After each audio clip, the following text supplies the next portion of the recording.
Bozali ebele bo poni MKB's officiel pour na ba informer bino. Merci na bino nyonso bozali ebele bo komelinga lobby ebele pour na journaliste na biso Saraka Bengele to bo encourager pour essayer maboko. Je crois que s'il y a des petites suggestions dans l'amour, vous pouvez toujours le faire. Le plus important, c'est diversifier nos émissions. Pour Tebinonion, sommes à la mesure et à Kolanda MKB's officiel, votre chaîne de vérité. Et ensemble, nous serons très forts. Notre souci le plus ardent, c'est que chaîne Nabiso, et comme ma chaîne Nayo, et comme ma chaîne Yabatunyoso, vous soutenir Biso en partageant toujours nos émissions. Vous allez liker encore, vous allez renforcer votre façon de voir les choses. Je crois que vous allez malade, nous savons que dans la vie, il y a toujours le haut et le bas, mais le plus important, ce n'est pas de rester et c'est mais de se relever et de tirer les leçons afin d'avancer pour notre la lobby, parce que lobby et qu'on les lots ensemble, donc vous allez très fort. Partagez les liens. Benga bayena no ba koti en ligne te qui pas kota en ligne yebisa bango to bandi premier numéro na MKB's officiel et que vous allez vraiment très important. Ceux qui vous allez abonner, abonnez-vous, partagez lien na moto mususu, commentez yango benga moto mususu pe akota en ligne. Ezali pasi pe mawa komona vraiment classe politique na biso na makambo ebele depuis lobby nini Joseph Olengankoi asali vie Jeff Tigre nde babandaki ko benga ye makambo nini Olengankoi asali lisusu dernièrement bomonaki abimaki yawa na mukanda mulai azokoma batala lolenge nini azosala yeboye na boye, mais aujourd'hui tokoki koloba ke il se pose un problème nini ye Joseph Olengankoi asali bokoye bango na émission oyo vraie information na bandaki koloba entre ministre ya finance na ministre na Denis Kadima eyebani nyonso bozoyo kama kele wana o asurfacturé atie mituka 30 fois koleka boyo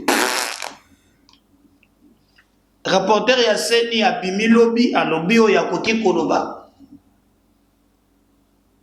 mais lelo vraie version eyebani eloko nini ezali kobondisa bango na koyebisa bino yango exclusivité document à l'appui parce que MKB's officiel spécialité na biso pe yango wana ezali ya quitter les ils ont dit pour mbo kufaka pona bongo balobaki banane o bananasi banane c'est ce qui tue notre pays, mais lorsqu'on vous informe tokendaka au-delà ya obatunyo so balobaka pona koluka vrai info oyo ezali kokabola Nicolas Kazadi na Denis Kadima bango nyonso tokoyeba na émission oyo na Katanga ba rumeur ezali ebele.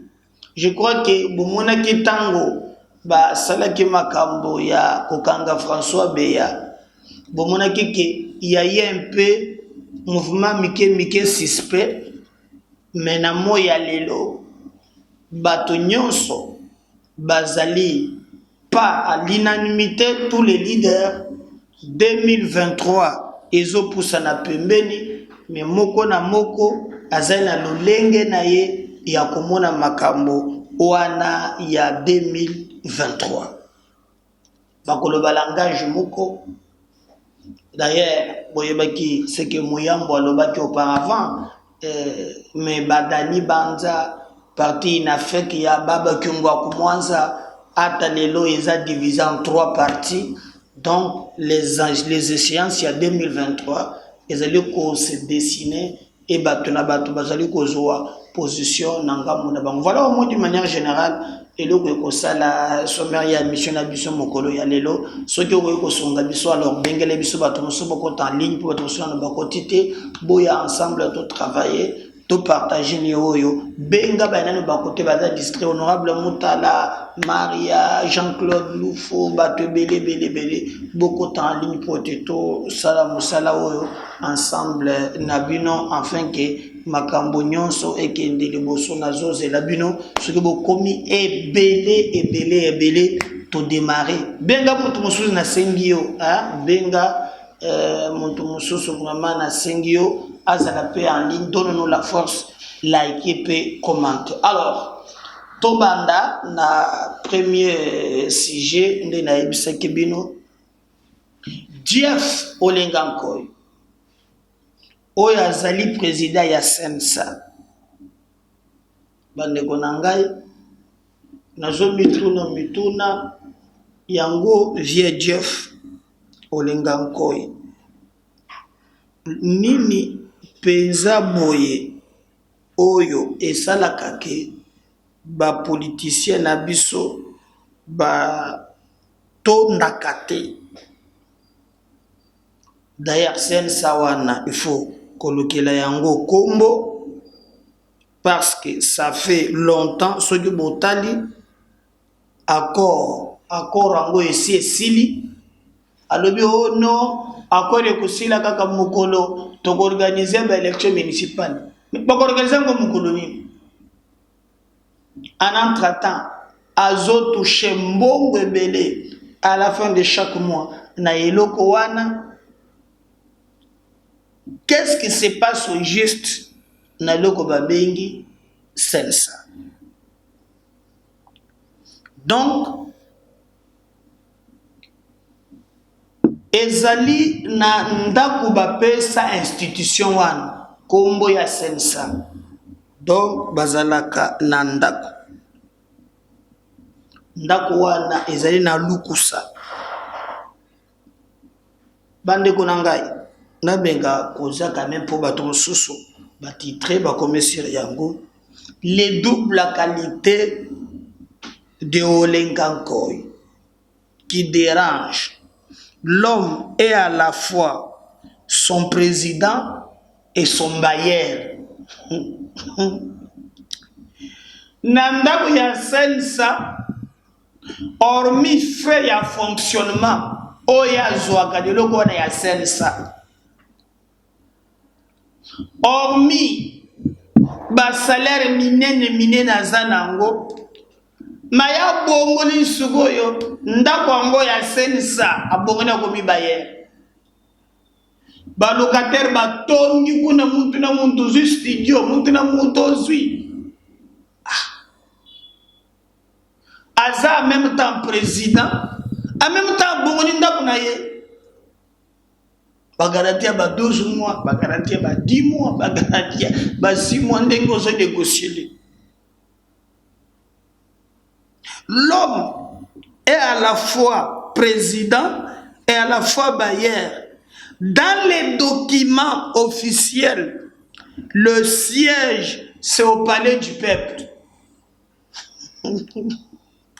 Mais en réalité, Sensa est ici revenu Lukusa, où il loue au premier niveau de l'immeuble de son président. Poto moko, yé moko président, tantôt est loué, confusion, tozali ko comprendre te. Soki choki ebimi o non ndenge zawana, tokotana no mbongo, il faut kende na immeuble. Mais na document officiel eyebani ke Sensa ezalaka na niveau ya palais du peuple mbokelenge wana via Jeff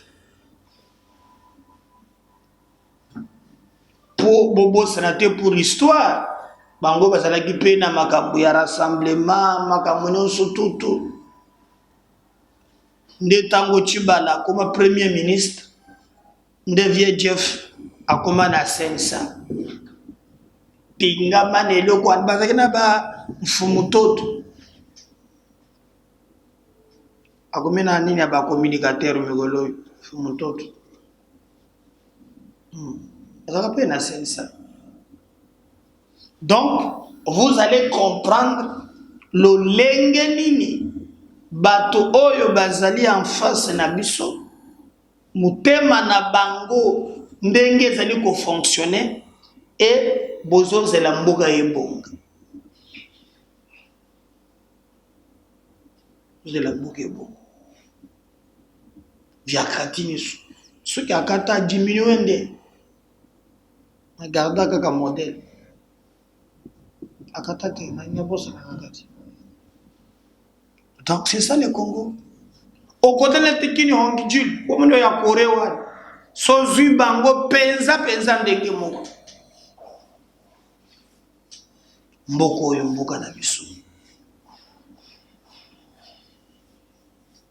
Bureau officiel na document balobi palais du peuple mususu kuna na lukusi kuna mugambi ya balocataire salaire tala mune na zwa eloko esika ngweso komona kao bato baswani sensa bimi oh nini moko boya s'inviter dernièrement bibia o azokenda ka kotala ka bato na ba prison mukebaye bakamatana kina godempoi ayemba le ba komona godempoi o sensa yo kotala yo maka wangana ki bangwa na tindi muntu asoyo na likambo nanga kodate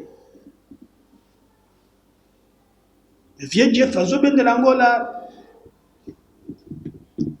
te to sala quand même makambo moko oyo kotakisa bilenge ozeli bato yo bunda babunda quand même moi dictateur okoki ko wanga na nyonso basala te mais shit nde zala quand même clair parce qu'on appelé ya kolakisa bana na biso quand même modèle moko ya malamu ya gouvernance na ezotala Congo mboka ba koko batikela biso. C'est ensemble que nous serons très forts, c'est ensemble que tokosala makambo elongo bana vieux Jeff teka biloko zo salawa olenga nkoi teka biloko zo salawa sabo mikolo photo moko ebibi muzone mikolo na réseaux sociaux obozo mwana Pepe Mboso na fimo kwa simbi na kiti azotala kabo Pepe Mboso ka sourire obiki misolo zo ngisa bantu na vie vie otali ni Biden ya solo babalobi ngati président Meda mwasi na yete mwana na ye asoki motongo ko singa soto lobi ya solo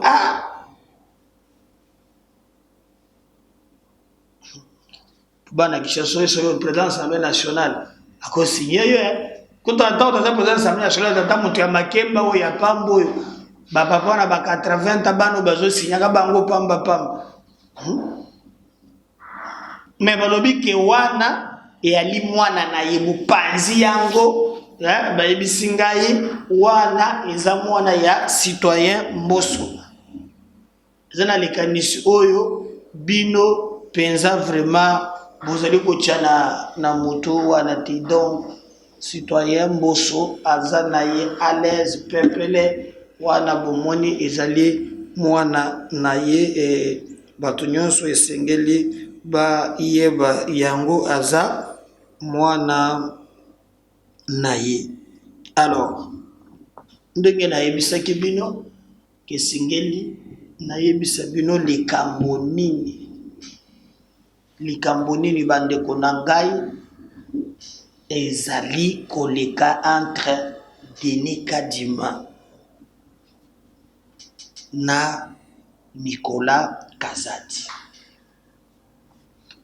Tout commence, vous le savez très bien, na point de presse oyo Denis Kadima atenaki na Top Congo FM.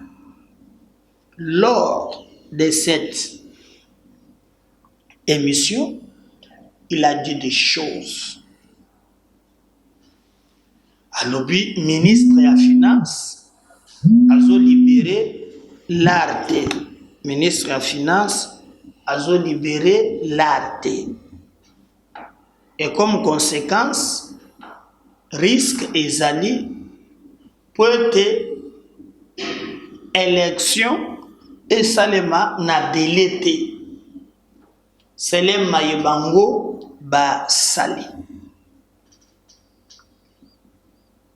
Ministre ya finance à son tour alobi lukuta munene eza chantage yaza na besoin te ata mokolo moko ya akota na indépendance ya seni alakisi mbongo oyo asia bekisa pona seni. Et que le vrai problème, c'est un problème de surfacturation. Donc, Denis Kadima, alinge loko ya mutoka ya 10 000, ake de kosombango na 40 fois cher que oyo tozali komona lelo. Donc, selon Nicolas Kazadi, le problème n'est pas nyonso bato bazoyo kawana, mais que seni alingi a sala makambu ya surfacturation. Dinika Dima azoluka a sala makambu ya surfacturation. Nalobaki ngongolo bia osa marcher les mots. Nalobi que c'est un combat oyo bazoyeba sens nangote. Bazana kati ya kopesa ba adversaire politique matière oye kokeko sala ki lobby balamuka babanda déjà ko attaquer bokonzi babanda ko attaquer bureau ya seni balo système bureau ya ba faussaire monaki escalade verbale wana toye komona rapporteur ya seni. On va chercher peut-être si on trouvera moi extrait wana chaque ezali bokolanda chose na prochaine numéro ezali koya. Il a dit que non makambo balobi ezalukuta seni azana likambo ya surfacturation ata mokote po bango commande ya mituka na bango basengi yango na CFAO. Alors, qui dit vrai na nazoloba lukuta MKB officiel toke kolokela bino boyeba sikoyo nani azoluka likambo. Je vais vous lire bino moko comprendre. Vraie fausse polémique sur la surfacturation. La vraie raison de la discorde entre Denis Kadima et Nicolas Kazadi, enfin dévoilé. Document. Jeudi 17 février 2022, la vraie raison de la discorde n'est nullement l'affaire de la surfacturation, il s'agit plutôt d'un conflit d'intérêts. Selon les informations recueillies des sources proches de la Commission électorale nationale indépendante, le problème est ailleurs. Il s'agit plutôt du choix des soumissionnaires. Soumissionnaires, c'est-à-dire oyo entreprise sozo sombe loko na yako livrer bino ba marchandise na bino wana. Le ministre des Finances avait plutôt que Sada Motors, société de vente de véhicules neufs dirigée par Jackie Kazadi, frère biologique de Nicolas Kazadi, puisse avoir ses marchés. C'est elle qui tient Mordicus à fournir à la CENI des véhicules Alors Ekadjuma et son équipe avaient choisi CFAO, dit notre source. Le vrai problème, yango wana. Makambo bok sur facturation, et nango ka virgule. Mais problème est aboy. Kadima, selon okapi.net,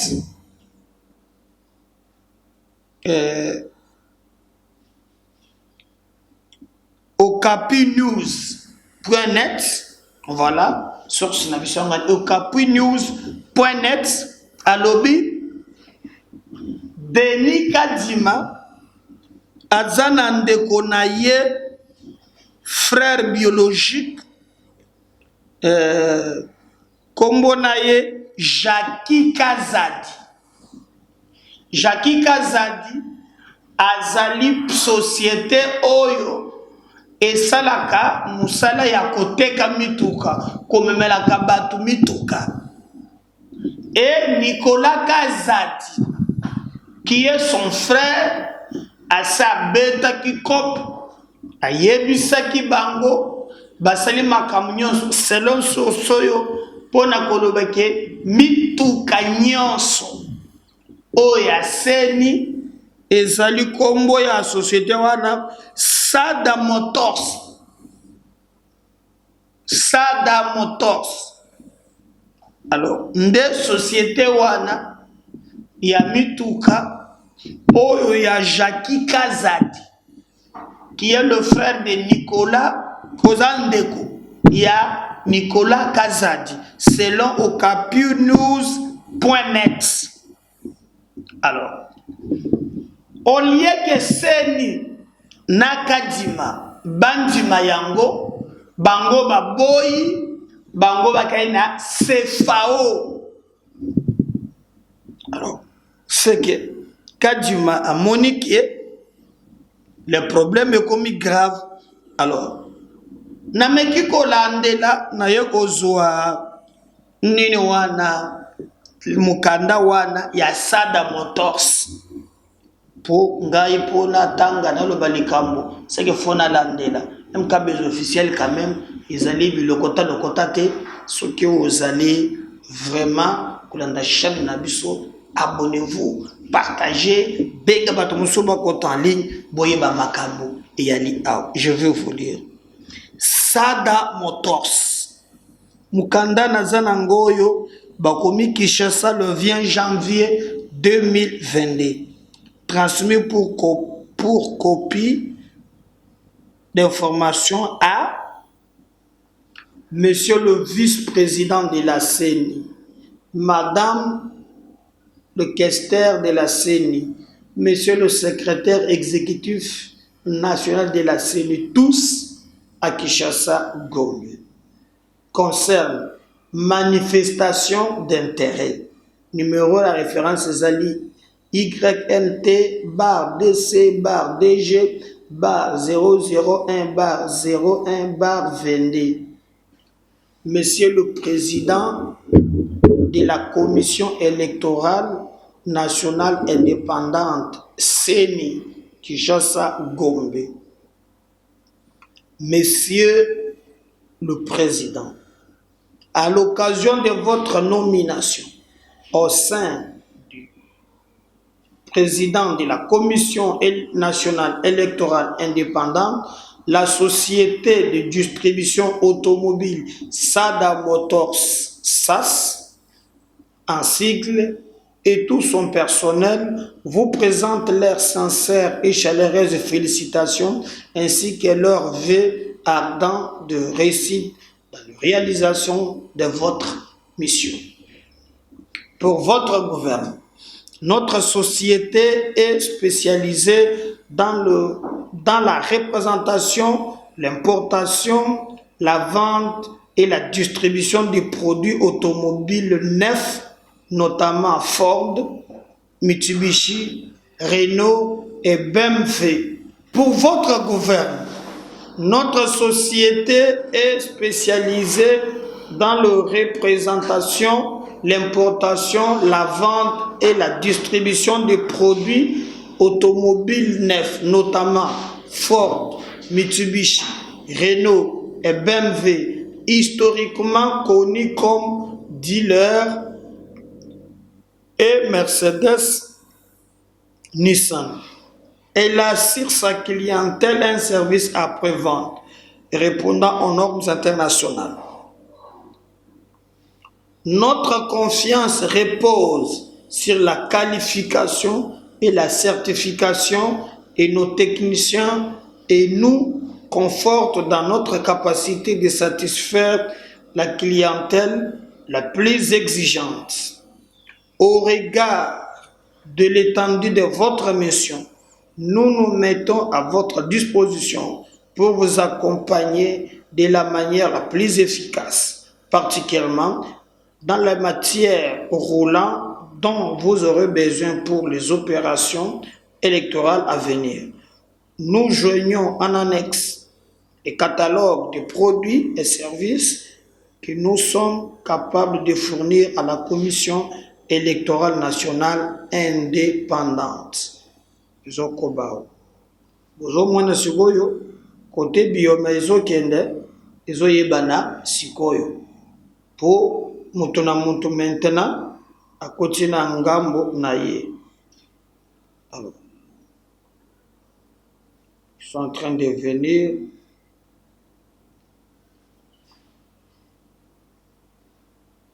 Voilà. Ainsi, nous sollicitons par la présente, si vous voulez bien l'agréer, une rencontre à votre convenance afin de mieux partager sur les différents domaines de collaboration entre notre considération. Excusez, nous, il y a un problème, ils ont un téléphone, je dois grandir. Ainsi, nous sollicitons par la présence, si vous voulez bien, l'agréer une rencontre à votre convenance afin de mieux partager sur les différents domaines de collaboration entre nos structures. Vous remerciant d'avance pour l'attention particulière que vous voudriez bien accorder à notre requête, nous vous prions d'agréer, Monsieur le Président, l'expression de nos considérations distinguées. Jackie Kazadindouba, directeur général, S Motor S. Yves Ndoubi, directeur commercial. Voilà au moins les problèmes. Oyo balobi ezali ko créer ba problème. Boyoki na document oyo natangeli bino. Donc selon kanda ya Nicolas Kazadi ezali ke ndeko na ye propre oyo azana société ya mituka natangeli lettre ndenga komeli seni makambo nyonso basala seni ya boy akekopesa CFAO. Alors, c'est ce qui a fait que Nicolas Lobi alors, comme il ne pas CFAO, il ne kosomba na maboko na bino.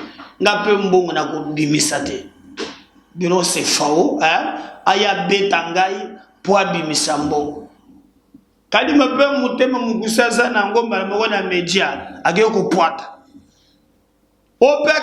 Mais vrai problème, je crois, boyoki yango. Siko mutona ngeza moko. Quel est l'intérêt ya ba Congolais na biloko wana? Le peuple attend les élections, pas théâtre wana. Donc bozoto les sabatu ke senyo neza nango ya lokuta ya miyibi. Ya ba surfacturation yako tronquer ba chiffre. Alors vous voulez que batuba le bani. Les hommes ont trop. Trop, il y a trop.